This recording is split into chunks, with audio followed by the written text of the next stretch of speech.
Hello and welcome everyone. This is Jamshidur Rahman Jihad and hope you're doing great by the grace of Almighty. So আজকে আমরা কেমিস্ট্রির খুব important একটা part start করতে যাচ্ছি। তোমরা জানো যে আমরা এখন পড়তেছি হচ্ছে কোয়ান্টিটিভ কেমিস্ট্রি, যার বাংলা নাম হচ্ছে পরিমাণগত রসায়ন। পরিমাণগত রসায়নের একদম লাস্ট মুহূর্তে যে অংশটা আছে তার নাম হচ্ছে জারণ বিজারণ, যাকে আমরা রেডক্স নামে চিনি। জারণ বিজারণের যে বিক্রিয়ার অংশটা আছে তা আমরা গত C33-তে কমপ্লিট করে ফেলছিলাম ফুল। আজকে আমরা 33 লেকচারের পরের যে 34 আসতেছে সেখানে কিছু ম্যাথ আছে জারণ বিজারণ সম্পর্কিত, সেই ম্যাথগুলো সলভ করব। লেকচারের যে অংশটা সেটা হচ্ছে যে চ্যাপ্টার থেকে নাও, সেই চ্যাপ্টারটার নাম হচ্ছে পরিমাণগত রসায়ন বা কোয়ান্টিটিভ কেমিস্ট্রি, ঠিক আছে? Quantitative chemistry. সো এই চ্যাপ্টারটা বা এই অধ্যায়টা কিন্তু মানে অনেক বেশি ইম্পর্টেন্ট। এইচএসসি পরীক্ষার ক্ষেত্রে কিন্তু দেখা যায় প্রতি বছর সেকেন্ড ইয়ার থেকে কিন্তু বা সেকেন্ড পেপার থেকে এখান থেকে অনেক বেশি কোশ্চেন পরীক্ষা আসে। ইভেন এমসিকিউ বলো বা রিটেন দুই পাশ থেকে বলো না কেন, সো বোথ সাইড থেকে কিন্তু কোশ্চেন পরীক্ষা তোমাকে অ্যান্সার করতে হবে। সো এই পার্টটা একটু বস হওয়া লাগবে। সো আমি যে 4টা ভিডিও তোমাদেরকে দিলাম এখানে মোটামুটি ম্যাক্সিমাম পার্ট কভার করা আছে। সো তোমরা যারা ফুল ভিডিওগুলো কভার করবো দেখে তাহলে আমি আশা করতেছি পার্সোনালি যে তোমাদের তেমন কোনো ডাউট থাকবে না। ইনশাল্লাহ তোমরা পরীক্ষায় একদম মানে ফ্রি হ্যান্ডে সবকিছু লিখে আসতে পারতেছো। ওকে, সো আজকে আমি তোমাদেরকে জারণ বিজারণ সম্পর্কিত যে ম্যাথ দেখাবো তার প্রথম ম্যাথটা হচ্ছে খুবই ছোট এবং খুবই সহজ একটা অঙ্ক, ঠিক আছে? আচ্ছা, খুবই সহজ। সো এখানে আসলে আমি কি নিয়ে কথা বলবো একটু খেয়াল করি। ম্যাথটা কি বলছে দেখো। ম্যাথে বলা আছে যে 10 গ্রাম ফেরাস সালফেটকে জারিত করতে কত গ্রাম বিশুদ্ধ পটাশিয়াম ডাইক্রোমেট প্রয়োজন হবে। আচ্ছা, তো ফার্স্ট অফ অল এই যে তোমাকে একটা ম্যাথ দেওয়া হয়েছে, এই ম্যাথ দেখার পর তোমাকে কি চিন্তা করতে হবে? সো চিন্তাটা কি করতে হবে এটা বলে দিই। সেটা হচ্ছে তুমি ফার্স্ট অফ অল যে কাজটা করবা সেটা হচ্ছে আমার লেকচার নাম্বার 33 ভালো মতো পড়বা। 33-তে তুমি দেখবা আমি তোমাকে এই রকম যে বিক্রিয়াগুলো দরকার সবগুলো বিক্রিয়া একদম হাতে হাতে শিখিয়ে দিছি। কয়েকটা ছোট ছোট অঙ্ক হোমওয়ার্কও দিছিলাম, ছোট ছোট রিয়েকশন হোমওয়ার্ক দিছিলাম। যতগুলা পার্ট দেওয়া হয়েছে সেখানে সবগুলা করলে তুমি এখানকার যে কোনো ম্যাথের যে কোনো রিয়েকশন একে একে করতে পারবে, আমাকে কিছু বলাও লাগবে না। ওকে, তো যেহেতু আমি গত ক্লাসে অলরেডি এই বিক্রিয়াগুলো সলভ করে দিছি, সো আমি আজকে আর সলভ করা দিব না।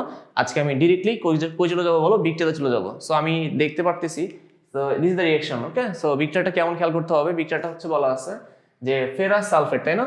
তো ফেরাস সালফেটকে কি করবা, জারিত করবা। আর হচ্ছে কাকে দিয়ে? পটাশিয়াম ডাইক্রোমেট দিয়ে। সো আমরা কিন্তু গত ক্লাসে পড়ছিলাম যে এই যে বিক্রিয়াটা এখানে কিন্তু জারক আছে একটা, বিজারক আছে একটা, তাই না? সো এখানে জারক হচ্ছে পটাশিয়াম ডাইক্রোমেট আর বিজারক হচ্ছে ফেরাস সালফেট। সো এখানে তারা বিক্রিয়া করবে কোন মাধ্যমে? অ্যাসিডীয় মাধ্যমে। সো যেহেতু এখানে কোনো মাধ্যম বলা নেই, সো র্যান্ডম আমি অ্যাসিডীয় মাধ্যম ধরে নিলাম। তো তাহলে বিক্রিয়াটা হচ্ছে এরকম, পটাশিয়াম ডাইক্রোমেট তারপর হচ্ছে ফেরাস সালফেট তার সাথে অ্যাসিডের বিক্রিয়া, এবং বিক্রিয়া উৎপন্ন কি হবে? পটাশিয়াম সালফেট, ক্রোমিয়াম সালফেট, এরপর হচ্ছে ফেরাস সালফেট, এটা ফেরিক সালফেট হবে, আর এটা হচ্ছে পানি, ঠিক আছে? তাহলে দেখতে পারলাম যে বিক্রিয়াটা কি হয়, এখানে কারা কারা বিক্রিয়ক হয় এবং কারা কারা উৎপাদ হয়। সো এখন খেয়াল করতে হবে তোমাকে কোশ্চেনটা কি করছে দেখো। বলছে যে 10 গ্রাম ফেরাস সালফেটকে জারিত করতে কত গ্রাম বিশুদ্ধ পটাশিয়াম ডাইক্রোমেট প্রয়োজন হবে। তার মানে এখানে কিন্তু আমরা যে বিক্রিয়াটা করতেছি এখানে কিন্তু বিশুদ্ধ যে পরিমাণ পটাশিয়াম ডাইক্রোমেট থাকবে তার সাথে বিশুদ্ধ ওই পরিমাণ ফেরাস সালফেট বিক্রিয়া করবে। তার মানে এখানে আমার শুধুমাত্র বিশুদ্ধ কেমিক্যাল নিয়ে কাজ করতে হবে। তাহলে একটু খেয়াল করে দেখি যে বিশুদ্ধ একটা বিক্রিয়াতে, এটা একটা বিশুদ্ধ বিক্রিয়া, পিওর রিঅ্যাকশন, এই রিঅ্যাকশনের মধ্যে আমাদের কত গ্রাম পটাশিয়াম ডাইক্রোমেট কত গ্রাম ফেরাস সালফেটের সাথে বিক্রিয়া করতেছে। আচ্ছা, তো এই ক্ষেত্রে আমাকে কয়েকটা জিনিস মাথায় রাখা লাগবে। সেটা হচ্ছে কার আণবিক ভর কত বা কার পারমাণবিক ভর কত। এখানে কিন্তু আমার খেয়াল করতে হবে যে আণবিক ভর বের করতে হলে ওই অণুর মধ্যে যে পরমাণুগুলো থাকে তাদের কিন্তু ভর জানাটা খুবই ইম্পর্টেন্ট, এবং আমাকে তাই এখানে করতে হবে। যেমন অনেকের এখানে মনে থাকে না, কি মনে থাকে না বলি আমি।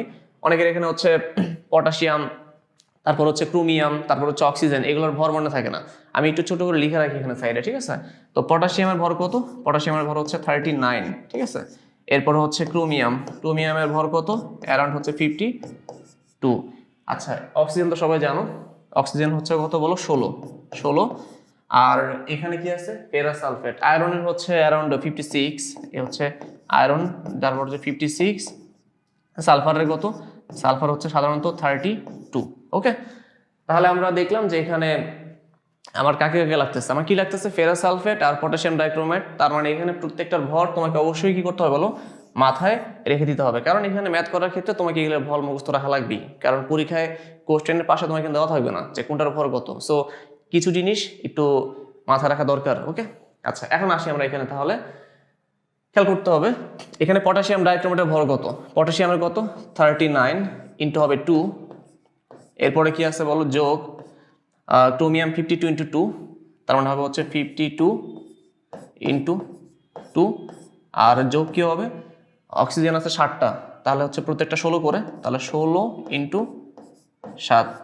সো এখন এদের যে যোগফল, সেই যোগফলটা কেমন আসবে একটু খেয়াল করি। এই যোগফলটা আসবে হচ্ছে, আমি একটু হিসাব করি ক্যালকুলেটর দিয়ে, আসবে হচ্ছে তোমার 39 ইন্টু 2, সো 39 ইন্টু 2 যোগ 52 ইন্টু 2, 52 ইন্টু 2 যোগ 16 ইন্টু 7, ওকে 294। আচ্ছা, এটা আমি জানতাম, ইচ্ছা করে মানে যোগটা ক্যালকুলেশনটা করলাম আর কি, মানে তোমাদেরকে বোঝানোর জন্য যে আসলে আমি কিছুই পারি না, হোয়াট এভার। সো তাহলে এখানে আসতে হচ্ছে 294 এত গ্রাম। আচ্ছা, তাহলে মানে দেখো ব্যাপারটা খেয়াল করো যে এই যে আমি একটা কাজ করলাম কিছুক্ষণ আগে, আমি কিন্তু জানতাম না যে এদের ভর কত, যদি এটা অভিনয় করছিলাম।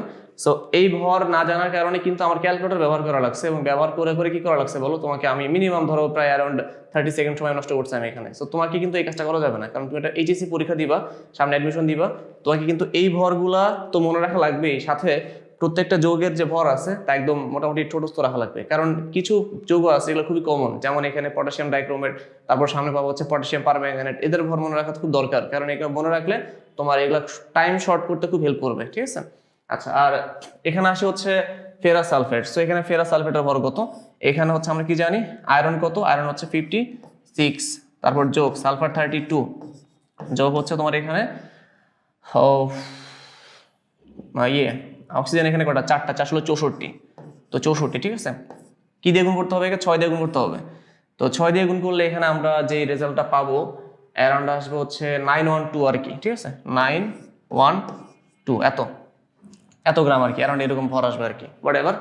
তাহলে আমরা দেখলাম যে এখানে আসলে মানে কোন অংশের ভর কত। সো এখান থেকে খুবই ক্লিয়ারলি বুঝতে পারতেছো যে এখানে কি হয়, এখানে তোমার আচ্ছা 294 গ্রাম পটাশিয়াম ডাইক্রোমেট বিক্রিয়া করে কত গ্রাম ফেরাস সালফেটের সাথে, 912 গ্রাম। তাহলে আমরা কিন্তু এখানে একটা ছোটখাটো ঐহিক নিয়ম অ্যাপ্লাই করতে পারি, তাই না। ঐহিক নিয়মটা কি একটু খেয়াল করি সবাই। এখানে বলছে যে 10 গ্রাম ফেরাস সালফেটকে জারিত করতে কত গ্রাম বিশুদ্ধ পটাশিয়াম ডাইক্রোমেট প্রয়োজন হবে। তার মানে এখানে 912 গ্রাম ফেরাস সালফেটকে জারিত করতে 294 গ্রাম পটাশিয়াম ডাইক্রোমেট প্রয়োজন হয়। একে কত আর 10-এ কত, খুব ইজি, তাই না। তাহলে আমরা কি লিখবো, এখানে লিখবো হচ্ছে 912 গ্রাম কিসের, এটা ফেরাস সালফেট FeSO4 একে জারিত করতে কি হয়, পটাশিয়াম ডাইক্রোমেট কতটুকু দরকার হয়, হয় হচ্ছে তোমার 294 গ্রাম K2 Cr2O7 এর প্রয়োজন হয়। তাহলে এখানে একে হচ্ছে 294 ভাগ হচ্ছে 912 গ্রাম পটাশিয়াম ডাইক্রোমেট, ফাইনালি কত, কোশ্চেনে দেওয়া আছে 10 গ্রাম, তাই না, 10 গ্রাম। সো 10 গ্রামকে আবার জারিত করতে কতটুকু লাগবে, সো হবে হচ্ছে 294 ইন্টু 10 ভাগ হবে হচ্ছে 912, এবং এটা ক্যালকুলেশন করলে একটা অ্যান্সার পাবো আমরা, এবং সেই অ্যান্সারটা কেমন আসবে, সেই অ্যান্সারটা আসবে হচ্ছে 3.23 গ্রাম, ঠিক আছে, 3.23 এত গ্রাম। সো বুঝতে পারলাম যে কত সহজে অঙ্কটা করে ফেললাম আমরা, এবং খুব সহজ একটা অঙ্ক। এই অঙ্কগুলো সাধারণত এমসিকিউতে আসে, জারণ বিজারণের অঙ্কগুলো এমনি একটু সাধারণত অনেকের কাছে বড় মনে হয়, কারণ সবার আগে অঙ্ক বুঝতে হয়, বুঝে বিক্রিয়া করতে হয়, তারপরে ম্যাথ করতে হয়, তারপরে অ্যান্সার বের করতে হয়। সো এখানকার 3 পার্টের মধ্যে 1 পার্ট ভুল গেলে কিন্তু 00, ওকে। সো কি করতে হবে তাহলে, প্রত্যেকটা পার্ট স্টেপ বাই স্টেপ করতে হবে, এবং কিন্তু কোনো ভুল করা যাবে না। সো খেয়াল করতে হবে যে এখানে কিন্তু আমি যে অঙ্কটা করলাম, এই অঙ্কটা খুব ছোট একটা অঙ্ক, জারণ বিজারণের অংশের। আমরা চলে যাচ্ছি এখন সেকেন্ড অঙ্কে। সো খেয়াল করো, এটা হচ্ছে আমাদের আজকের সেকেন্ড অঙ্ক। তো সেকেন্ড অঙ্কে কি বলা আছে দেখো, লঘু সালফুরিক অ্যাসিডের উপস্থিতিতে 0.003 মোলার H2O2 মানে হাইড্রোজেন পারঅক্সাইড এর 25 cm3 দ্রবণকে সম্পূর্ণ জারিত করতে 10 cm3 আয়তনের KMnO4 দ্রবণের প্রয়োজন। আর KMnO4 দ্রবণটির মোলার ঘনমাত্রা নির্ণয় করো। আচ্ছা, তাহলে এখানে কি করতে হবে খেয়াল করতে হবে, দেখো এখানে পটাশিয়াম পারম্যাঙ্গানেটের সাথে হাইড্রোজেন পারঅক্সাইডের বিক্রিয়া হয়েছে। সো তোমাদেরকে আমি গত ক্লাসে মোস্ট প্রবাবলি পটাশিয়াম পারম্যাঙ্গানেট আর হাইড্রোজেন পারঅক্সাইডের যে বিক্রিয়াটা হয় তা আমি জারণ বিজারণের মাধ্যমে মানে একদম জারণ অর্ধ বিক্রিয়া এবং বিজারণ অর্ধ বিক্রিয়া দিয়ে ফুললি ক্লিয়ার করে দিয়েছিলাম কিভাবে হয় সেটা। সো আই হোপ তোমরা ইউর ভেরি ক্লিয়ার যে আমি কিভাবে বিক্রিয়াটা করছি। তাহলে আমি আর সেটা দেখাচ্ছিলাম তোমাকে যে আমি বিক্রিয়াতে চলে যাচ্ছি। So this the reaction. তো খেয়াল করতে হবে কি বলছে এখানে। এখানে হচ্ছে পটাশিয়াম পারম্যাঙ্গানেটের সাথে কার বিক্রিয়া হয়েছে বলো, হাইড্রোজেন পারঅক্সাইড আর হচ্ছে লঘু সালফিউরিক অ্যাসিডের প্রেজেন্সে। সো এই হচ্ছে বিক্রিয়াটা, তার মানে KMnO4 H2SO4 আর হচ্ছে হাইড্রোজেন পারঅক্সাইড তিনটা এখানে বিক্রিয়ক হিসেবে কাজ করতেছে। আর এখানে প্রোডাক্ট যা পাবো তা হচ্ছে পটাশিয়াম সালফেট, ম্যাঙ্গানিজ সালফেট, পানি আর হচ্ছে কি বলো অক্সিজেন। তাহলে এখান থেকে আমরা কিন্তু দেখলাম যে কারা কারা এখানে বিক্রিয়াতে অ্যাটেন্ড করতেছে এবং কারা কারা হচ্ছে আউটপুট হিসেবে আসতেছে।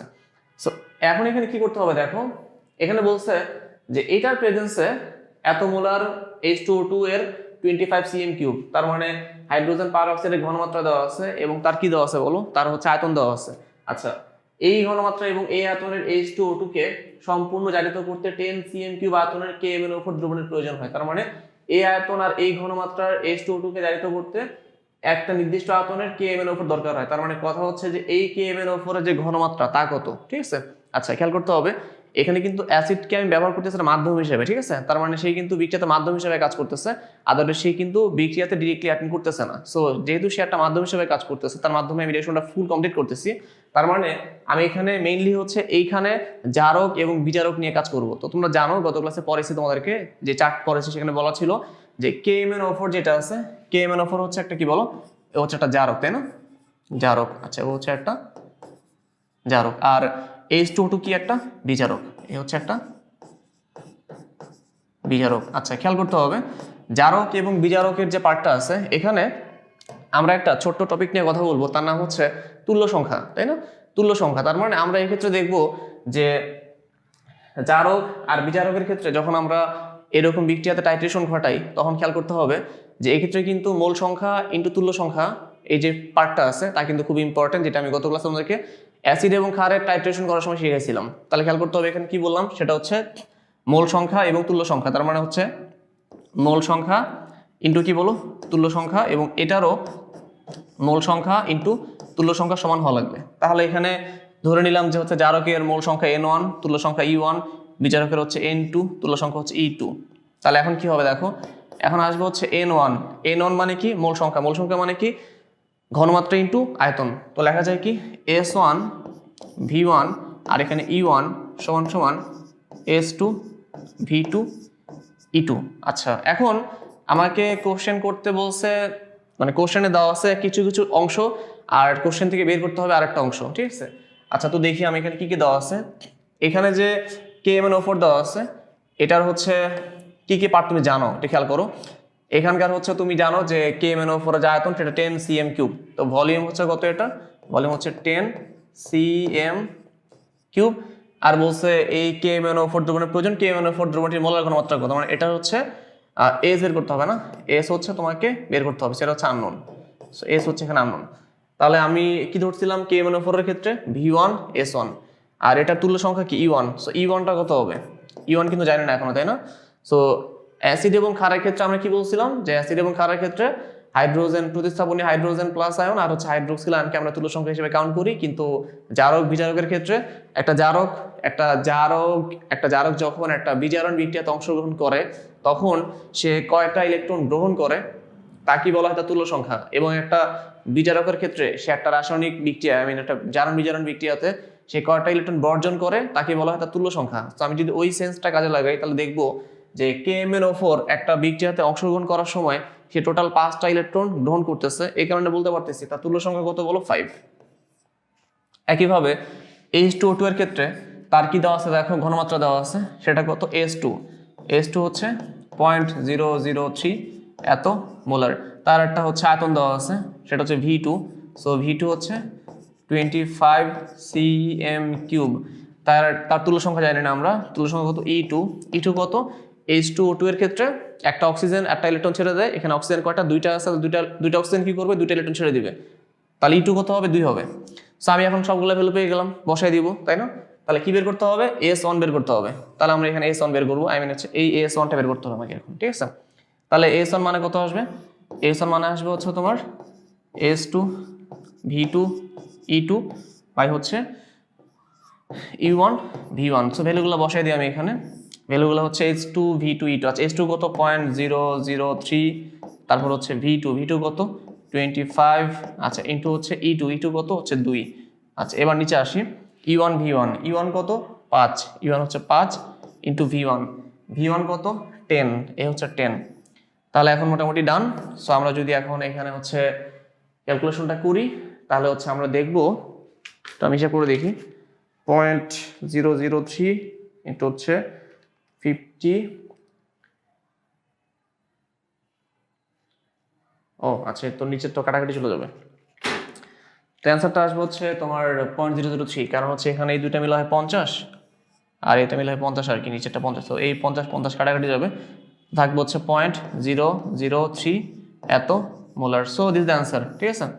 তা দেখে নিলাম যে আমরা হচ্ছে এইরকম অঙ্কগুলো কিভাবে সলভ করতে পারি, আর এগুলো কিন্তু খুব সহজে সলভ করা যায়, ঠিক আছে। তো দেখলা তোমরা যে এই অঙ্কগুলো কিন্তু খুবই সহজ একটা অঙ্ক। কি তাহলে কি জানতে হবে তোমাকে, বুঝতে হবে যে এখানে আসলে মাধ্যম হিসেবে কে কাজ করতেছে, জারক কোনটা বিজারক কোনটা, আর এখানে বিক্রিয়া কমপ্লিট হওয়ার সময় তোমার জারক কয়টা ইলেকট্রন নিচ্ছে মানে গ্রহণ করতেছে, আর বিজারক কয়টা ইলেকট্রন ছেড়ে দিচ্ছে। তাহলে ইলেকট্রন নেওয়া বা দেওয়ার সংখ্যা জানলে কি জানতে পারবা তুমি, তুল্য সংখ্যা জানতে পারবা। তাহলে কি অ্যাপ্লাই করবা, মূল সংখ্যা ইনটু তুল্য সংখ্যা কনসেপ্ট, তাহলে কিন্তু তোমার কি হয়ে যাবে বলো, অঙ্কটা খুব সহজে কমপ্লিট হয়ে যাবে। বুঝতে পারছি? তাহলে চলে যাচ্ছে আমরা আজকে তাহলে পরের অঙ্কে। তো পরের অঙ্কটা হচ্ছে খুবই সহজ, আর এই অঙ্কটার সাথে এই অঙ্কটা একা না, এই অঙ্কটার সাথে আরো একটা অঙ্ক সম্পর্কযুক্ত যেটা পরেরটা, তার মানে এটা হচ্ছে একটু সহজ অঙ্ক, তারপরেরটা আর একটু পেঁচানো হবে, ছোট একটা পার্ট পেঁচানো হবে আর কি, আর কিছুই না। আচ্ছা তো দেখি আমরা খেয়াল করি কি বলা আছে। সো এখানে আমরা যে কথাটা মাথায় রাখবো অবশ্যই সেটা হচ্ছে তোমার এখানে অঙ্কটা কি দেওয়া আছে এবং এখানে জারককে বিজারককে এবং কিভাবে এটাকে সলভ করতে হবে বা কোন অ্যাপ্রোচে সলভ করতে হবে এটা মাথায় আনতে হবে সবার আগে। আচ্ছা খেয়াল করি আমরা কি বলা আছে দেখো, সালফিউরিক অ্যাসিডে এক টুকরা লোহার তার দ্রবীভূত করার পর প্রাপ্ত দ্রবণটি সম্পূর্ণরূপে জারিত করতে 0.03 মোলার KMnO4 দ্রবণের 27.5 cm3 লাগে। লোহার তারটির ভর কত? আচ্ছা তাহলে এখানে একটা কথা বলা আছে, সেটা হচ্ছে যে একটা লোহার তার কোথায় আছে বলো, সালফিউরিক অ্যাসিডে আছে, এবং সেই সালফিউরিক অ্যাসিড দ্রবীভূত করার পর সম্পূর্ণ দ্রবণটিকে মানে তুমি যদি হচ্ছে মানে বিক্রিয়া করাতে চাও তাহলে কি লাগবে, KMnO4 লাগবে, এবং সেই KMnO4 কতটুকু লাগবে, KMnO4 হচ্ছে লাগবে ঘনমাত্রা 0.003 মোলার, এবং লাগবে হচ্ছে তোমার সেই KMnO4 এর হচ্ছে আয়তন কত 27.5 cm3। আচ্ছা তাহলে লাস্টে বলা হয়েছে কি বলো, লোহার তারটির ভর কত। আচ্ছা এখানে খেয়াল করতে হবে যে তোমাকে বলছে কিন্তু লোহার তারের ভর কত, তার মানে কি করতে হবে, এখানে ভরের সাথে ভরের সম্পর্ক আনতে হবে। তার মানে তুমি যদি জানো যে এই বিক্রিয়াতে কতটুকু KMnO4 আছে তাহলে বুঝতে পারবা যে এই বিক্রিয়াতে কতটুকু লোহা এখানে বিক্রিয়া করতেছে, তাই না। তার মানে ভর যেহেতু বলছে লাস্ট, তাহলে কি করতে হবে, ভরই বের করতে হবে। কার ভর, সেটা KMnO4 এর ভর। এখন KMnO4 এর যে ভরটা আছে সেটা আমরা কিভাবে বের করব, আমরা জানি যে একটা নির্দিষ্ট যে মানে তোমার যৌগ থাকে তার যদি হচ্ছে আয়তন দেওয়া থাকে এবং তার যদি হচ্ছে ঘনমাত্রা দেওয়া থাকে, এখান থেকে কিন্তু আমরা কি বের করতে পারি বলো, S = 1000 W/mv, এই সূত্র দ্বারা তার ভর বের করতে পারি। তো আমরা তাই করবো এখন, সেই সূত্র দিয়ে এখানে ভর বের করবো। কার ভর, KMnO4 এর ভর। সো একটু বিক্রিয়াটা খেয়াল করি কি হচ্ছে। ফার্স্টে দেখো আয়রনের সাথে এখানে হচ্ছে লঘু সালফিউরিক অ্যাসিডের বিক্রিয়া হয়েছে, সেখান থেকে হচ্ছে ফেরাস সালফেট বা হাইড্রোজেন গ্যাস উৎপন্ন হয়, এবং সম্পূর্ণ দ্রবণটিকে হচ্ছে আবার জারিত করা হয়েছে কি দ্বারা, এই KMnO4 দ্বারা। তাহলে এই হচ্ছে সম্পূর্ণ বিক্রিয়া, ferrous sulphate plus sulphuric acid KMnO4, আর প্রোডাক্ট কি হয়, ferric sulphate, potassium sulphate, manganese sulphate আর পানি। So is the reaction, full reaction. তোমরা ডিরেক্টলি সেকেন্ড রিঅ্যাকশনটা লিখলেই হবে, আমি প্রথমটা বোঝানোর জন্য জাস্ট বলছি আর কি। আচ্ছা তাহলে এখন এই বিক্রিয়াতে আমার কি বলছে দেখো, এই বিক্রিয়াতে বলছে এই যে KMnO4 আছে, এই KMnO4 এর ক্ষেত্রে তার ঘনমাত্রা দেওয়া আছে S কত, S হচ্ছে 0.03 এত মোলার, তার একটা আয়তন দেওয়া আছে 27.5 cm3, এই ভলিউম সেটা হচ্ছে 27.5 এত cm3। এখন তোমাকে যে কাজটা করতে হবে কি, সেটা হচ্ছে এই ঘনমাত্রা এবং এই আয়তনের সাহায্য নিয়ে তোমাকে এই KMnO4 এর একটা পার্ট আছে, তোমাকে W বের করতে হবে তোমাকে, ঠিক আছে। W বের করবো, তাহলে W বের করতে পারলে কিন্তু কি বের করতে পারতেছো তুমি, KMnO4 এর টোটাল ভর বের করতে পারতেছো। তাহলে আমি তাই করবো এখন। তাহলে খেয়াল করতে হবে, তোমরা একটা ফর্মুলা জানো কি, সেটা S = 1000 W ভাগ কত mv। তো এখানে W কত হবে, W হবে হচ্ছে SmV ডিভাইডেড বাই 1000। আচ্ছা এখানে S কত, S হচ্ছে 0.003 না, সরি 0.03। আচ্ছা টু ওয়েট, ইরেজারটা নেই, নিচে করি আমি এটা। আচ্ছা আসবে হচ্ছে এখানে আসবে তোমার হচ্ছে 0.03। আচ্ছা এম হচ্ছে এখানে KMnO4 পটাশিয়াম পার ম্যাঙ্গানেটের ভর, তা হচ্ছে 158। আমার এটা মুখস্থ ভ্যালু, তাই আমি বসাই দিচ্ছি এখানে ডিরেক্টলি 158 ইন্টু আয়তনটা কত 27.5, সো 27.5 আর ডিভাইড বাই কত 1000। সো এবার আমি একটু ক্যালকুলেটরের সাহায্য নিব।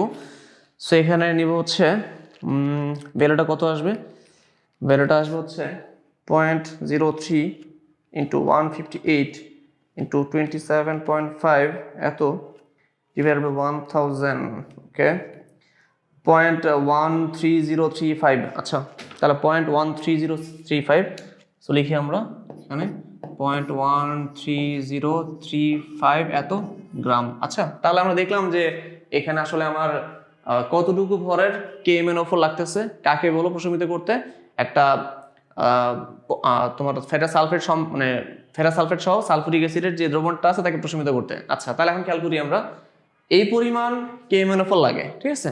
আচ্ছা আমাকে কিন্তু বলছে লাস্টে লোহার তারটির ভর কত। তো যদি একটু খেয়াল করি আমি, ব্যাপারটা এমন হবে যে এখানে কিন্তু দেখতে পারতেছো যে এই যে KMnO4টা আছে, KMnO4 এর একটা কি আছে বলো, KMnO4 এর হচ্ছে একটা ভর আছে তাই না, সেই ভরটা কত, এই KMnO4 এর ভর হচ্ছে 158 তাই না। আচ্ছা 158, সো এখানে KMnO4 এর ভর 158, দুইটা আছে তাহলে কত হবে, দুইটা ভর হবে হচ্ছে 316 গ্রাম। আচ্ছা এই 316 গ্রাম KMnO4 বিক্রিয়া করতেছে কত গ্রাম আয়রনের সাথে, আমি লোহার সাথে। এখানে কিন্তু ফেরাস সালফেটের ক্ষেত্রে আমরা দেখছিলাম যে ফেরাস সালফেটের সাথে একটা ফেরাস সালফেটের ভর আছে, তার সাথে আবার এখানে 10 দ্বিগুণ করে আছে তাই না, কিন্তু এখানে আমার সম্পূর্ণ ফেরাস সালফেট নেওয়া যাবে না। কেন নেওয়া যাবে না, আমাকে কোশ্চেন করা হয়েছে যে লোহার তারটির ভর কত, তার মানে এখানে ফেরাস সালফেটের মধ্যে যে লোহা আছে সেই লোহার ভর নিয়ে কাজ করতে হবে আমার। তাহলে এখানে লোহার ভর হচ্ছে কত 56, তাহলে একটা লোহার ভর যদি 56 হয়, কয়টা 10টা আছে তাহলে কত হবে 56 ইন্টু 10, আমি হচ্ছে 560।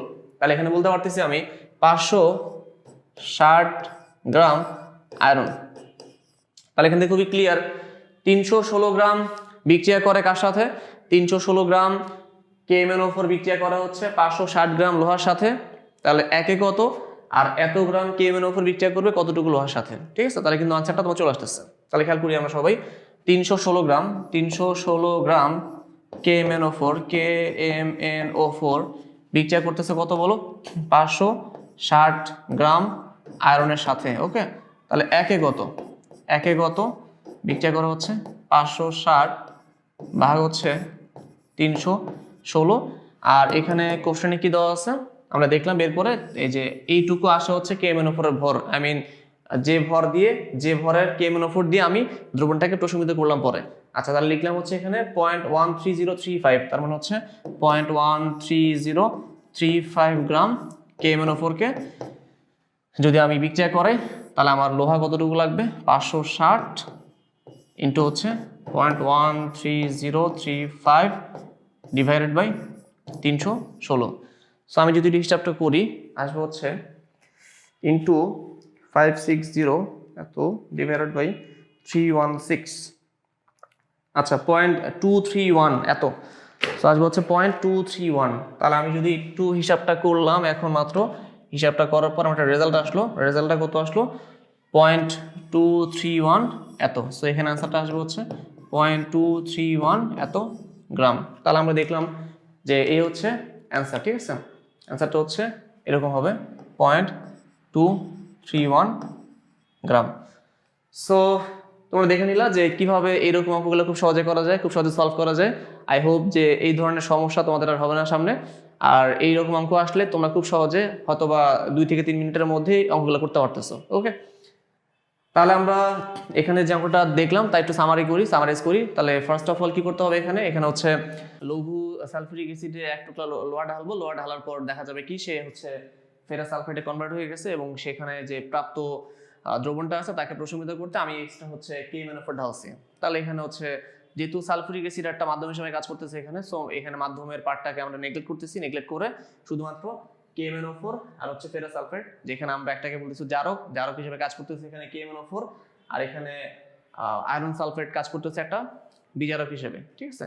তো যেহেতু এখানে জারক বিজারক নিয়ে আমাদের কাজ করতে হয় জারণ বিজারণ বিক্রিয়াতে, তাহলে আমরা যে কাজটা করলাম সেটা হচ্ছে এই জারক যখন একটা ফেরাস সালফেটের সাথে বিক্রিয়া করে তখন সে ওইখানকার শুধুমাত্র, যেহেতু কোশ্চেনে আয়রন কি মানে আয়রনের ভরটা বের করতে বলছে, এই কারণে আমি ফেরাস সালফেটের ভর না নিয়ে শুধু আয়রনের ভরটা নিয়ে কাউন্ট করলাম।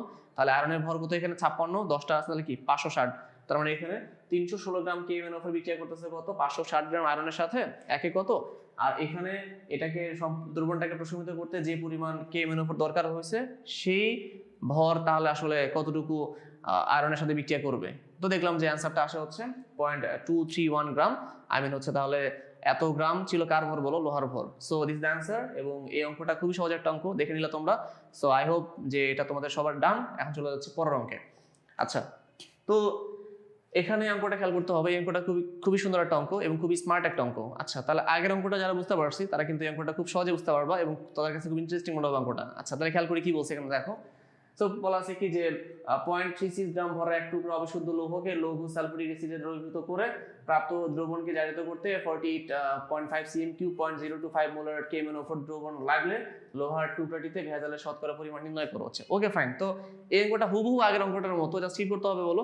আগের অঙ্কটায় আমরা দেখছিলাম যে লাস্টে আমাকে বের করতে বলছে লোহার ভর কত, এখানেও আমাকে লোহার ভরই বের করতে হবে। কিন্তু আগের অঙ্কটা যেহেতু আমরা লোহার ভর বের করছি, এখানে ওই অঙ্কটা ওই পর্যন্ত শেষ হয়ে গেছিল। বাট এই অঙ্কটার ক্ষেত্রে বলছে লোহার টুকরাটার মধ্যে অবিশুদ্ধতার যে পরিমাণ মানে ভেজালের যে পরিমাণ শতকরা পরিমাণ তা নির্ণয় করতে হবে। এখন খেয়াল করতে হবে যে এখানে কিন্তু বলাই আছে যে এখানে যে আকরিক আছে, সেই যে সেই আকরিকের একটা ভর আছে না, তো সেই আকরিকের ভর কত, সেই আকরিকের ভর হচ্ছে কোশ্চেনে দেওয়া আছে, সেটা হচ্ছে 0.36 গ্রাম। তার মানে এটা কিন্তু অবিশুদ্ধ লৌহ, তাই না? তো এটা আকরিক হতে পারে একটা অবিশুদ্ধ লৌহ যেটা আছে, তার মানে কি এখানে সম্পূর্ণটা বিশুদ্ধ না। তাহলে এখানে কিছু অংশ বিশুদ্ধ, কিছু অংশ অবিশুদ্ধ। তাহলে আমাকে বের করতে হবে কোশ্চেনের মধ্যে যে অংশটা দেওয়া আছে সেটা হচ্ছে এত ঘনমাত্রা এবং এত আয়তনের যে KMnO4 তাকে যদি আমি হচ্ছে নেই এখানে, তাহলে আমার হচ্ছে যে আয়রনের ভরটা পাওয়া যায় সেই ভরটা কত আসতেছে এবং সেটা আমাকে বের করতে হবে। বের করে দেখবো যে এই ভর যেটা আমি মাত্র বের করবো সেই ভরের সাথে যে ভরটা কোশ্চেনে দেওয়া আছে সেই ভরের ম্যাচ করতেছে না। তার মানে আমি যে ভরটা পাবো তা হবে কম, আর এই ভরটা আছে কি বলো, এটা হচ্ছে বেশি। তো যেহেতু এই ভরটা বেশি, তাহলে কম থেকে বেশি মাইনাস করলে কি পাওয়া যায়, অবিশুদ্ধতার পরিমাণ পাওয়া যায়। আমি এবং তাই বের করব। এবং সেই অবিশুদ্ধতার পরিমাণ থেকে কি বের করবো বলো, সেখান থেকে বের করবো হচ্ছে এখানে কত পার্সেন্ট অবিশুদ্ধ KMnO4 অ্যাকচুয়ালি কত পার্সেন্ট অবিশুদ্ধ লোহা এখানে আছে। ওকে, তাহলে আমরা আগের মতো বিক্রিয়াটা দেখি। So this the reaction, random যেটা আগে ছিল তাই আছে এখন কথা হচ্ছে এখানে আমরা কি করব, আগের মতো এই KMnO4 এর কি বের করবো বলো, ভর বের করবো। ঠিক আছে, তো ভর বের করবো। তাহলে ফর্মুলা কি, S সমান সমান 1000 W ডিভাইডেড বাই mv। তো W বের করবো আমরা এখানে আগে। W সমান সমান কত আসবে, SmV ডিভাইডেড বাই 1000। আচ্ছা, এখানে S কত, S হচ্ছে ঘনমাত্রা, সেটা হচ্ছে 0.025 ইন্টু আণবিক ভর। KMnO4 আণবিক ভর হচ্ছে 158 ইন্টু আয়তন আছে, আয়তনটা হচ্ছে এখানে কত বলো 48.5। সো এটা হচ্ছে 48.5 ডিভাইডেড বাই কত 1000 নিলাম। আচ্ছা, এবার একটু ক্যালকুলেশন করি আমি। সো এটাকে ক্যালকুলেশন করলে কত আসবে হচ্ছে তোমার 0.025 ইন্টু হচ্ছে 158 ইন্টু হচ্ছে 48.5 এত ডিভাইডেড বাই 1000। ওকে, ডান। 0.191575। আচ্ছা, 0.191575। এখানে আসবে হচ্ছে 0.191575 এত গ্রাম। আচ্ছা, তাহলে এটা দেখলাম, এটা হচ্ছে আমাদের আসছে কার ভর বলো, এটা আসছে হচ্ছে KMnO4 এর ভর। তাহলে এখন KMnO4 এর ভর পেয়ে গেছি, আমি কি বের করতে পারবো, আমি লোহার ভর বের করতে পারবো। কেন, কারণ এখানে KMnO4 এর ভর হচ্ছে 316 গ্রাম, আর এখানে আয়রনের ভর কত 560 গ্রাম। তাহলে 316 গ্রাম KMnO4 বিক্রিয়া করে কত গ্রামের সাথে, 560 গ্রাম লোহার সাথে, একে কত। আর এই ভরের KMnO4 কতটুকু আয়রনের সাথে বিক্রিয়া করতে পারে তা আমাকে বের করতে হবে। সো বের করবো, তাই আমি তো লিখি আমি এখানে 316 গ্রাম KMnO4 বিক্রিয়া করে কতটুকু ভরের সাথে, 560 গ্রাম আয়রনের সাথে, একে কত হবে, তাহলে একে হবে হচ্ছে তোমার 560 ডিভাইডেড বাই 316 গ্রাম আয়রনের সাথে। ফাইনালি কি বলছে দেখো, ফাইনালি বলছে হচ্ছে এই এত গ্রামের জন্য কি হবে আর কি। সো কত সেটা 0.19155 গ্রাম কেএম এর জন্য কত হবে, হচ্ছে 560 ইন্টু 0.19155 ডিভাইডেড বাই 316। সো এখান থেকে হিসাবটা করলে আমার ক্যালকুলেশন করলে অ্যান্সারটা আসবে হচ্ছে ইন্টু 560 এত ডিভাইডেড বাই 316। ও শিট, আচ্ছা একটু ভুল করলাম, ইন্টু হচ্ছে 0.19155 60 1.575 তো ভাগ 3.6, আচ্ছা 0.3395, ঠিক আছে, ক্যালকুলেটর নষ্ট হয়ে গেছিল। আচ্ছা 0.3395 এত গ্রাম। আচ্ছা ওকে, সো এখানে তাহলে হচ্ছে বিশুদ্ধ যে লোহার পরিমাণটা আছে তা হচ্ছে 0.3395 গ্রাম। তাহলে এখানে কিন্তু খেয়াল করতে হবে যে কোশ্চেনে বলা আছে কত 0.36 গ্রাম ভরের এক টুকরো অবিশুদ্ধ লৌহকে, তার মানে এখানে 0.36 গ্রামের মধ্যে বিশুদ্ধ কতটুকু আছে 0.3395 গ্রাম। তাহলে এখানে টোটালটা থেকে যদি এটা মাইনাস করি তাহলে কি পাবো, আমি অবিশুদ্ধতার পরিমাণ পাবো এবং সেখান থেকে আমি কিন্তু শতকরা যে পরিমাণটা আসে তা বের করতে পারবো, ঠিক আছে। তাহলে আমরা তাই করবো, খেয়াল করতে হবে। তাহলে তো আমরা দেখবো হিসাব করলে যে এখানে আমাদের যে ক্যালকুলেশনটা করলে যা যা আসবে তা হচ্ছে এরকম। তোমার এখানে টোটাল আছে হচ্ছে 0.36, তার মানে হচ্ছে 0.36 মাইনাস হচ্ছে 0.3395 এত, এটাকে করলে আমরা পাবো হচ্ছে অবিশুদ্ধতা। আর এটাকে যদি আমি হচ্ছে টোটালটা দিয়ে ভাগ করি তাহলে হচ্ছে 0.36 দিয়ে ভাগ করি এবং তার সাথে যদি আমি আবার হচ্ছে টোটালটাকে 100 দিয়ে গুণ করি তাহলে আমি কিন্তু কি পেয়ে যাবো বলো, 100 দিয়ে গুণ করলে আমি টোটাল হচ্ছে তোমার অবিশুদ্ধতার পার্সেন্টেজ পেয়ে যাবো এবং তা আসবে কত, তা আসবে হচ্ছে 5.694%। তার অ্যান্সার হবে হচ্ছে 5.694 এত percent. So this the answer, ঠিক আছে। তো দেখে নিলে তোমরা যে আসলে কিভাবে খুব সহজে অঙ্কগুলো সলভ করা যায়। সো অঙ্কটা ডান। তাহলে আমরা দেখলাম যে একই টাইপের দুটো অঙ্ক দেখলাম আমরা এবং দুটো অঙ্ক খুব সহজেই স্মার্ট ওয়েতে করা যাচ্ছে। তো তোমরা অঙ্কগুলো দেখে বুঝবা যে আসলে কি করতে বলা হয়েছে এবং কিভাবে তোমাকে আগাতে হবে। সো পরের অঙ্কে আসি আমরা। আচ্ছা এই অঙ্কটা কিন্তু খুবই সুন্দর একটা অঙ্ক, এই অঙ্কটা খেয়াল করতে হবে সবাইকে, কারণ এই ধরনের অঙ্ক পরীক্ষা অনেক আসে। আচ্ছা তো কি বলছে দেখো, 1.5 গ্রাম লোহার আকরিককে সালফুরিক অ্যাসিডে দ্রবীভূত করে 100 ml করা হলো। এই দ্রবণ থেকে 25 ml নিয়ে টাইট্রেশন করতে 0.02 মোলার ঘনমাত্রা 22.5 ml KMnO4 দ্রবণ প্রয়োজন হলো। আকরিকে লোহার শতকরা পরিমাণ নির্ণয় করো। তার মানে অঙ্কটা কিছুটা আগের মতো। তাহলে হচ্ছে আগে আমরা দেখছিলাম যে আকরিকের মধ্যে বা একটা অবিশুদ্ধ লোহার টুকরার মধ্যে অবিশুদ্ধতার পার্সেন্টেজ কত, এখন বলছি কি বলো আকরিক লোহার পরিমাণ কত। তাহলে আমরা কি করবো বলো, আমরা বের করবো যে ব্যাপারটা এইভাবে করা হয়েছে। দেখো ব্যাপারটা এরকম যে সে হচ্ছে তোমার এই হচ্ছে একটা বিক্রিয়ক, একটা কন্টেনার বা একটা পাত্র, এখানে হচ্ছে বিক্রিয়া করানো হয়েছে। তো সেখানে ধরো বিক্রিয়া করে ধরো এখানে বিক্রিয়া হলো আর কি। তো বিক্রিয়া হলে কার সাথে কার বিক্রিয়া, এখানে হচ্ছে লোহার সাথে লোহার আকরিকের সাথে তখন হচ্ছে সালফুরিক অ্যাসিডের বিক্রিয়া, এবং বিক্রিয়া করে হচ্ছে আমি কি করলাম একটা 100 ml দ্রবণ প্রস্তুত করলাম। তার মানে এখানে আমি যে দ্রবণটা পেলাম এই দ্রবণের যে আয়তন সেটা হচ্ছে 100 ml। সো 10 এত ml আর কি, ঠিক আছে। আচ্ছা সো একটু এখানে লিখে নিচ্ছি আমি, আয়তন হচ্ছে 100 ml আর কি, ঠিক আছে। তাহলে এখন এই আয়তনটা হচ্ছে 100 ml। তাহলে আমি কি করছি, আমি 100 ml যে আয়তনটা ছিল এই 100 ml থেকে দেখো লেখা আছে এই দ্রবণ থেকে 25 ml কে নিয়ে, তার মানে ওই 100 ml থেকে আমি কি করছি 25 ml কে বের করে নিয়ে আসছি।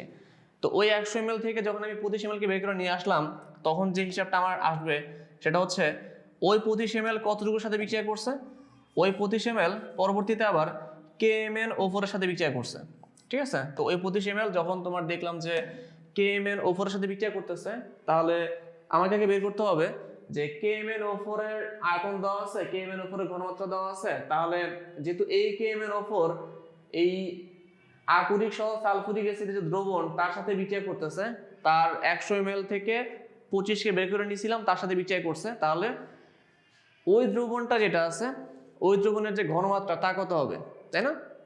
তাহলে আমরা এখন খেয়াল করি, তাহলে বিক্রিয়াটা কি, লোহার আকরিক প্লাস সালফুরিক অ্যাসিড, এটা হচ্ছে ফেরাস সালফেট একটা দ্রবণ, এবং তার পরবর্তীতে কি হয়, ferrous sulphate plus sulphuric acid, তারপর হচ্ছে তোমার KMnO4, এটা হচ্ছে সম্পূর্ণ বিক্রিয়া আর কি। তার মানে এটা হচ্ছে আমাদের মেইন বিক্রিয়া।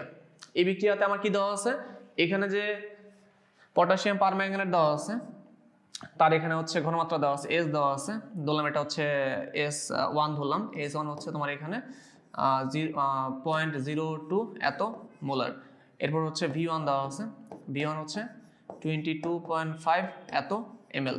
আচ্ছা, আর সালফুরিক অ্যাসিডের যে দ্রবণটা নেওয়া হয়েছিল এখানে লোহা সহ আর কি, তার যে আয়তন, সে আয়তনটা ছিল হচ্ছে কত, 100 ml, এবং তুমি এই 100 ml থেকে কি করছো, 25 ml কে বিক্রিয়া করেছো কার সাথে, বিক্রিয়া করেছো হচ্ছে এই KMnO4 এর সাথে। ওকে, তাহলে এখানে আমাদের যে ফেরাস সালফেট আছে, এই ফেরাস সালফেটের হচ্ছে যে আয়তন, তা কত, আয়তন হচ্ছে যে V2 হয়, তো V2 হচ্ছে 25 ml, আর এটার যে হচ্ছে তোমার ঘনমাত্রা তো আমি জানি না, তাহলে S2 হচ্ছে আমার আননোন, সো S2 আমাকে বের করতে হবে। তাহলে এটার ক্ষেত্রে আমরা আগের কনসেপ্ট অ্যাপ্লাই করব, কি কনসেপ্ট সেটা, মোল সংখ্যা ইনটু তুল্য সংখ্যা কনসেপ্ট, ঠিক আছে। তাহলে ওটা অ্যাপ্লাই করলে কি হয়, ওটা অ্যাপ্লাই করলে এরকম হয় যে N1 E1 সমান সমান কত, N2 E2, ঠিক আছে। তাহলে এখন N1 কি, S1 V1 E1 সমান সমান S2 V2 E2। তাহলে KMnO4 এর জন্য তুল্য সংখ্যা কত হবে, 5। তাহলে এখানে লিখবো হচ্ছে S1 কত 0.02 ইন্টু V1 কত 22.5 ইন্টু হচ্ছে 5 সমান সমান এখানে কত আসবে, S2 হচ্ছে আমাকে বের করতে হবে, S2 ইন্টু V2 কত 25, আর E2 কত, E2 হচ্ছে ফেরাস সালফেটের তুল্য সংখ্যা, সেটা কত 1। তাহলে এ হচ্ছে 1, কারণ ফেরাস থেকে ফেরিকে কনভার্ট হয়, তাই না, মানে 2+ থেকে 3+ কনভার্ট হয়, তাহলে কি হবে, তুল্য সংখ্যা 1 হবে। সো এখান থেকে আমরা বের করতে পারতেছি যেখানে আমাদের S2 আসবে, S2 আসবে হচ্ছে কত, হিসাবটা করে ফেলি আমি, আসবে হচ্ছে 5 ইন্টু 20 এত এত এত 5 ইন্টু 22.5 ইন্টু হচ্ছে 0.02 এত ভাগ 25 এত, আচ্ছা 0.09, তাহলে হচ্ছে 0.09, তার মানে 0.09 এত মোলার। সো আমরা দেখলাম যে এখানে যে 100 ml ছিল তার থেকে 25 ml কে বের করে নিয়ে আসা হয়েছে, এবং এই 25 ml এর ঘনমাত্রা 0.09 মোলার। তো যেহেতু এই 25 ml এর ঘনমাত্রা 0.09 মোলার, আর এই 25 ml কিন্তু আমি এই 100 ml থেকে নিয়ে আসছি, সো এই 100 ml এরও যে ঘনমাত্রা তা কত হবে, তা কিন্তু এই 0.09 মোলারই হবে, তাই না। তাহলে আমি কি জানি বলো, এই দ্রবণটার সম্পূর্ণ আয়তন জানি, এই দ্রবণটার ঘনমাত্রা জানি, আমি কি বের করতে পারবো এখন, এই দ্রবণটার ভর বের করতে পারবো, কার ভর, লোহার ভর বের করতে পারবো। তো আমি তাই করবো, সেটা কিভাবে বের করতে হবে, সেটা বের করার জন্য আমার এখন একটা ফর্মুলার হেল্প নেওয়া লাগবে। তো সেটা কি, সেটা হচ্ছে এরকম যে S সমান সমান 1000 W ভাগ হচ্ছে MV, তো এখানে S জানি কত, সেটা 0.09 সমান সমান 1000 W বের করবো, M মানে আণবিক ভর, সেটা কার আসবে, আয়রনের, তাহলে হচ্ছে 56 ইন্টু V হচ্ছে কত 100। সো এটা করলে আমার যে সম্পূর্ণ W আসবে তা হবে হচ্ছে এরকম 56 ইন্টু 100 ভাগ হচ্ছে 1000, 56 ইন্টু 100 ইন্টু হচ্ছে 0.09 তো ভাগ হচ্ছে 1000, আচ্ছা 1000 0.504, ঠিক আছে 0.504, তাহলে হচ্ছে 0.504 এত গ্রাম। সো এই হচ্ছে আমার কি বলো, বিশুদ্ধ যে লোহাটা আছে সেই বিশুদ্ধ লোহার পরিমাণ, সেটা হচ্ছে 0.504 এত গ্রাম। তাহলে আমরা এখন চেক করি যে এটা হচ্ছে বিশুদ্ধ, কিন্তু আমার যে সম্পূর্ণ লোহার আকরিক দেওয়া আছে তার ভর হচ্ছে 0.15 গ্রাম। তাহলে এখান থেকে আমরা বলতে পারবো যে তাহলে এখানে আসলে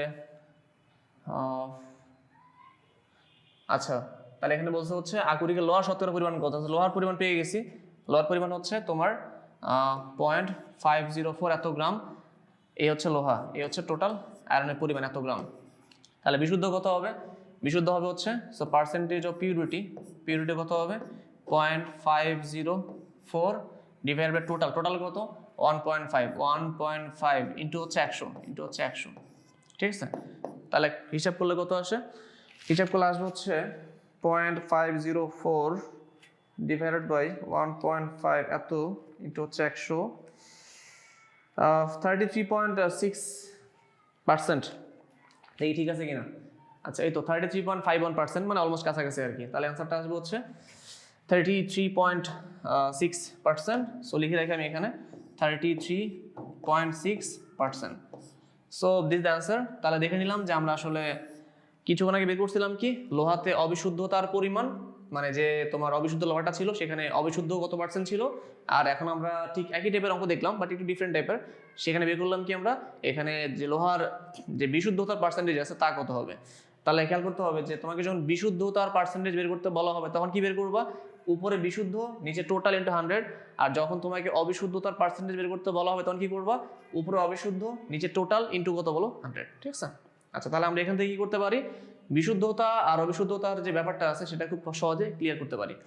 সো এই অঙ্কটা ডান। চলে যাচ্ছে আমরা পরের একটা অঙ্কে। সো পরের এই অঙ্কটা তোমাদের জন্য হোমওয়ার্ক। এই অঙ্কটা ঠিক আগের মতো একটা অঙ্ক, ওটা তুলে রাখো তোমরা সবাই, দেখো কি লেখা আছে এখানে। আমি স্পেস দিচ্ছি, তোমরা এখানে ভিডিওটা পজ করে রাখবা, পজ করে এটা হচ্ছে ম্যাথটা তুলে রাখো যাতে করে তোমার পরবর্তীতে ম্যাথটা সলভ করতে কোনো সমস্যা না হয়। আর যারা কোর্স পারচেস করছো তারা তো পিডিএফ পেয়ে যাচ্ছ, তাদের এত কষ্ট করে কিছু করতে হবে না। ওকে, পরের পার্টে আসি। এটা একটু মানে হিন্ট যে দিচ্ছি বিক্রিয়াতে, বিক্রিয়াগুলো হচ্ছে এরকম। আচ্ছা বিক্রিয়াটা লিখে রাখতে পারো, যাদের হচ্ছে বিক্রিয়াতে একটু প্রবলেম আছে লিখে রাখো। অ্যান্সারটা হচ্ছে 40.21%। ওকে আচ্ছা তাহলে আমরা আসি পরেরটাতে। সো এই অঙ্কটা খুব ছোট একটা অঙ্ক, খুব সহজ একটা অঙ্ক। কি বলছে দেখো, যে লঘু সালফুরিক অ্যাসিড দ্রবণে এক টুকরা লোহার তার দ্রবীভূত করে প্রাপ্ত দ্রবণকে সম্পূর্ণ জারিত করতে 0.3 মোলার KMnO4 দ্রবণে এত CM³ লাগে, লোহার তারটির ভর কত। এটা আসলে আমি করে দিব না, এটা খুব সহজে একাই করতে পারবা, ঠিক আছে, কারণ আগে যে অঙ্কগুলো করানো হয়েছে ওই একই টাইপের অঙ্ক, এটা খুব ইজিলি করা যাবে। 2 নম্বর অঙ্কটা 3 নম্বর অঙ্কটা প্র্যাকটিস করলেই এই অঙ্কটা করা যাবে। ওকে তাহলে আমরা চলে যাচ্ছি, এটার কিছু হিন্টস দেওয়া আছে, বিক্রিয়াগুলো দেওয়া আছে, আর এটার অ্যান্সারটা হচ্ছে 0.377 গ্রাম আয়রন। ওকে ডান, পরেরটা আসি, লাস্ট ওয়ান। কি বলছে দেখো, যে 50 ml কপার সালফেট দ্রবণে অতিরিক্ত KI যোগ করে বিমুক্ত আয়োডিনকে টাইট্রেট করতে 0.15 মোলার সোডিয়াম থায়োসালফেটের 35 ml প্রয়োজন হলে উক্ত দ্রবণে Cu2+ আয়নের শতকরা পরিমাণ নির্ণয় করো। আচ্ছা তাহলে এখন এখানে আসলে মানে কি করবা বা এটা আসলে কিভাবে নির্ণয় করবো তা তোমাকে একটু খেয়াল করতে হবে। দেখো এখানে হচ্ছে ফার্স্টে আমি যে কাজটা করবো সেটা হচ্ছে এখানে কপার সালফেটের সাথে কি বের করতে বলছে, দেখো কপার সালফেটের সাথে কিন্তু এখানে কে যোগ করছে না, তাহলে এটা একটা বিক্রিয়া হবে। সো এই হচ্ছে আমাদের প্রথম বিক্রিয়া, copper sulphate plus 4Ki Cu2I2, তারপরে কি আসবে এখানে পটাশিয়াম সালফেট প্লাস আয়োডিন। আচ্ছা এটার সাথে মানে এটার সাথে এটাকে যোগ করার পর বিমুক্ত যে আয়োডিনটা হয়, মানে যে আয়োডিনটা বিমুক্ত হয়ে গেল, এই আয়োডিনকে টাইট্রেট করতে এত মোলার সোডিয়াম থায়োসালফেটের এত ml প্রয়োজন হলে উক্ত দ্রবণে Cu2+ আয়নের শতকরা পরিমাণ নির্ণয় করো। তার মানে এই আয়োডিনকে আবার কি করতে হবে বলো, টাইট্রেট করতে হবে, কাকে দিয়ে, এই সোডিয়াম থায়োসালফেট দিয়ে। তার মানে এখন কি করবো, আমি আবার এই আয়োডিনের সাথে সোডিয়াম থায়োসালফেটের বিক্রিয়া করবো। তাহলে বিক্রিয়াটা কেমন হবে দেখো, এই হচ্ছে আয়োডিনের সাথে সোডিয়াম থায়োসালফেটের বিক্রিয়া, এবং এখান থেকে যে আনসারটা আসতেছে সেটা হচ্ছে Na প্লাস Na2S4O6। তাহলে আমরা দেখলাম যে উভয় বিক্রিয়াটা কিভাবে হয়। তাহলে এখান থেকে খেয়াল করতে হবে ব্যাপারটা এরকম, যে এখানে যতটুকু এই 2 মোল কপার সালফেট যতটুকু আয়োডিন বিমুক্ত করতেছে, সেই আয়োডিনকে আবার ব্যালেন্স করতে পারতেছে কে, সোডিয়াম থায়োসালফেট। তার মানে এখানে যেহেতু কপার সালফেটের সাথে আয়োডিনের সম্পর্ক 1, আবার সোডিয়াম থায়োসালফেটের সাথেও এই আয়োডিনের সম্পর্ক কত বলো 1, তার মানে এখানে 2 মোল কপার সালফেট যা কাজ করতেছে, এখানে 2 মোল সোডিয়াম থায়োসালফেট কি করতেছে বলো, একই কাজ করতেছে। তার মানে ব্যাপারটা এরকম আসবে যে 2 মোল কপার সালফেট সমান সমান 2 মোল সোডিয়াম থায়োসালফেট Na2S2O3, ঠিক আছে। আচ্ছা এখন কি হবে দেখো, এখন যেহেতু 2 মোলের সমান 2 মোল, তো লেখা যায় কি 1 মোলের সমান 1 মোল। তার মানে কি হবে, এখানে 1 মোল কপার সালফেট সমান সমান 1 মোল সোডিয়াম থায়োসালফেট, ঠিক আছে। তাহলে এখান থেকে বলা যাচ্ছে কি দেখো, এখানে সোডিয়াম থায়োসালফেট যা দেওয়া আছে, সোডিয়াম থায়োসালফেটের কি দেওয়া আছে দেখো, সোডিয়াম থায়োসালফেটের ঘনমাত্রা দেওয়া আছে, সোডিয়াম থায়োসালফেটের হচ্ছে আয়তন দেওয়া আছে, আর কপার সালফেটের কি দেওয়া আছে, জাস্ট আয়তনটা দেওয়া আছে, তার কিন্তু ঘনমাত্রা দেওয়া নাই। তাহলে কি করতে হবে আমাকে এখন? লাস্টে দেখো বলা হয়েছে যে উক্ত দ্রবণে কপার 2+ আয়নের পরিমাণ নির্ণয় করো। তাহলে আমার কি করতে হবে? কপার নিয়ে কাজ করতে হবে। তাহলে আমি কি করব, যেহেতু সোডিয়াম থায়োসালফেটের ঘনমাত্রা জানি, আয়তন জানি, এটা মানে কি আমি মোল সংখ্যা জানি, কারণ মোল সংখ্যা মানে কি S × V। তাহলে আমি কি বলতে পারতেছি, যেহেতু এটার 1 মোল সমান এটার 1 মোল, তার মানে এটার মোল সংখ্যা কি বলো সমান, তাহলে এটার V1S1 সমান এটা কি হবে V2S2। তো কি লেখা যাবে এখানে? ফাইনালি লেখা যাবে যে এটার এই ক্ষেত্রে এটার V1S1 সমান কি লেখা যাবে V2S2। তো V1S1 কত হবে? V1 হচ্ছে কপার সালফেটের আয়তন, সেটা কত? 50 ml, সে হচ্ছে 50। কিন্তু আমি কিন্তু কি জানি না বলো, এটার ঘনমাত্রা জানি না, S1 আমার কাছে আননোন। আর V2 মানে হচ্ছে সোডিয়াম থায়োসালফেটের কত বলো আয়তন, সেটা হচ্ছে 35 ইন্টু সোডিয়াম থায়োসালফেটের ঘনমাত্রা কত? 0.15, সে হচ্ছে 0.15। তাহলে আমরা এখন কি করতে পারি বলো সহজে? S1 বের করতে পারি, সেটা কত? 35 × 0.15 ডিভাইডেড বাই 50।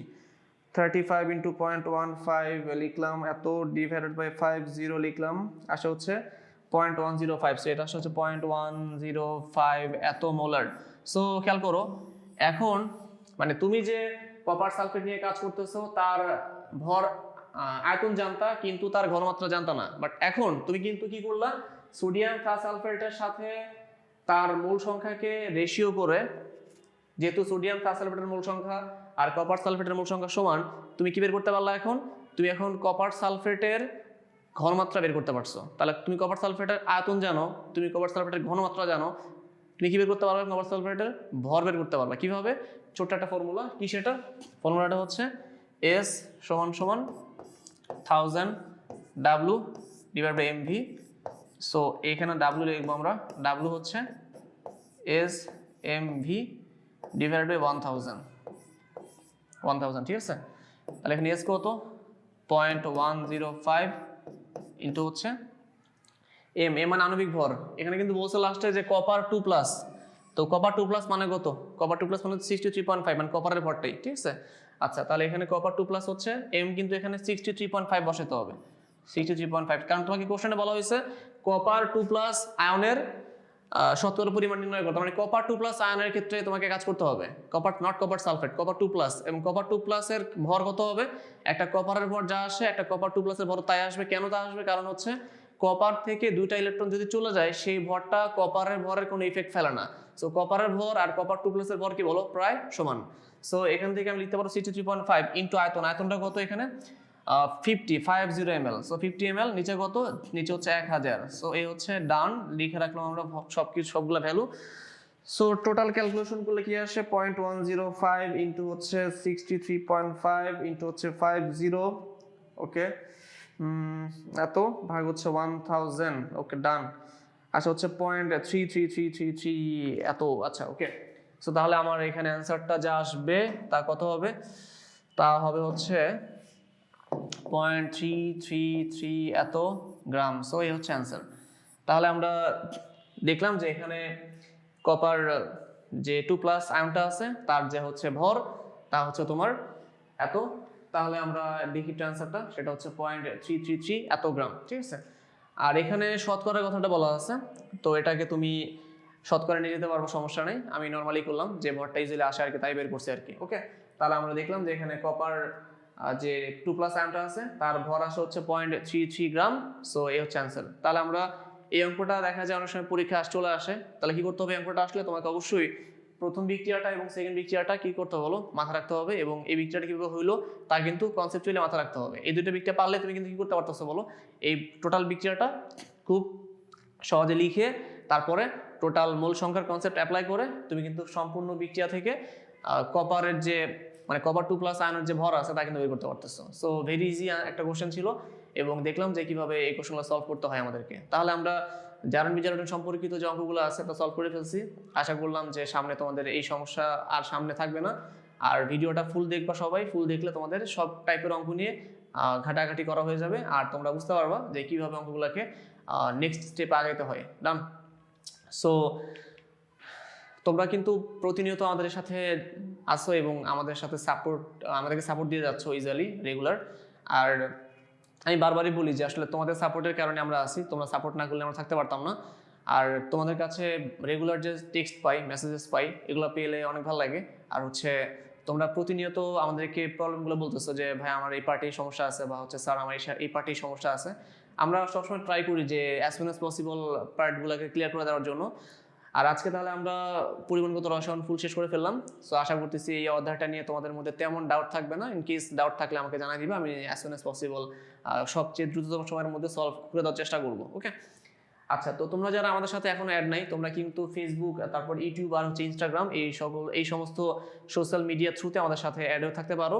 তোমরা কিন্তু ফেসবুকে অ্যাড হয়ে থাকতে পারো আমাদের সাথে। ফেসবুকে একটা পেজ আছে আমাদের, যার নাম হচ্ছে roots edu. So this is our page.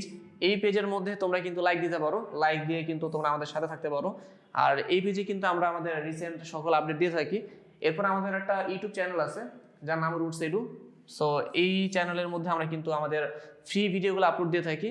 এই চ্যানেলের মধ্যে তোমরা কি করবা বলো, সাবস্ক্রাইব করবো অবশ্যই। ফ্রেন্ডসদেরকে বলবো সাবস্ক্রাইব করার জন্য, কারণ এই চ্যানেলের মধ্যে আমরা আমাদের রিসেন্ট সকল আপডেট দিয়ে থাকি আর কি। ঠিক আছে, সাবস্ক্রাইব করবো। আর হচ্ছে যারা যারা আমাদের সাথে থাকতে চাও লং টার্ম ধরে, তোমরা এখানে বেল আইকন ক্লিক করে রাখতে পারো, কারণ এখানে বেল আইকন ক্লিক করে রাখলে কিন্তু তোমাদের কাছে ইউটিউব থেকে নোটিফিকেশন চলে যাবে। তখন তুমি বুঝতে পারবা যে তোমাদের জন্য নতুন কি কোর্স চলে আসতেছে সামনে। অ্যান্ড লাস্ট ওয়ান, সেটা হচ্ছে ইনস্টাগ্রাম। তো ইনস্টাগ্রামের একটা পেজ আছে আমাদের, যার নাম হচ্ছে রুটস এডু লাইভ। সো তোমরা কিন্তু এই পেজের মধ্যেও ফলো করতে পারো। ফলো করলে কিন্তু তোমরা কি করতে পারো বলো, আমাদের বিভিন্ন পোস্টে লাভ রিয়েক্ট দিতে পারো এবং লাভ রিয়েক্ট দিয়ে আমাদের সাথে কানেক্টেড থাকতে পারো। সো আজকে তাহলে এই পর্যন্তই। আমরা ইনশাল্লাহ পরের ক্লাসে হচ্ছে নতুন একটা অধ্যায় নিয়ে আসবো এবং সেখানে আমরা আরো ইন্টারেস্টিং পার্ট নিয়ে হাজির হবো। ঠিক আছে, so thanks for watching and wish you all the luck and love.